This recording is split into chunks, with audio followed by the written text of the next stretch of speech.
because our electricity company, Stuco, it is owned by government.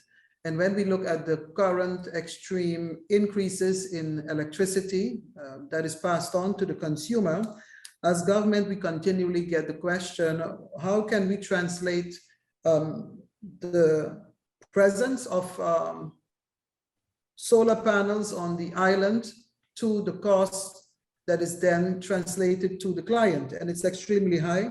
We see already the kilowatt has increased to 30% from July to now. So we have people on our islands that are currently paying close to 300, 400, and sometimes higher in electricity bills monthly.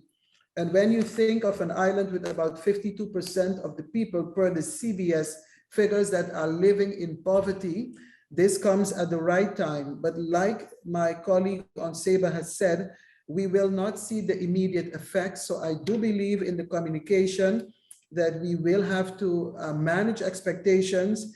In the same breath, I want to use this opportunity to thank the Ministry of BZK for also already giving the islands about 1,300, a one-time contribution of $1,300 per month, not per month, per the specific groups, per household, those persons who are living below the poverty line. So that is it's an opportunity for now, but the agreement that we have now to expand the solar capacity will be something that we can benefit in the short term.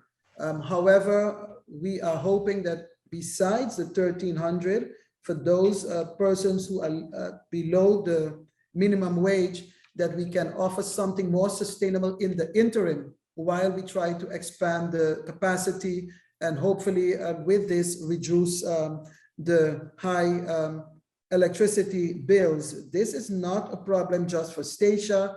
Globally, we see people are complaining about the high electricity bills. Of course, we know the effect comes as a result of the pandemic, but more so the war between Ukraine and Russia.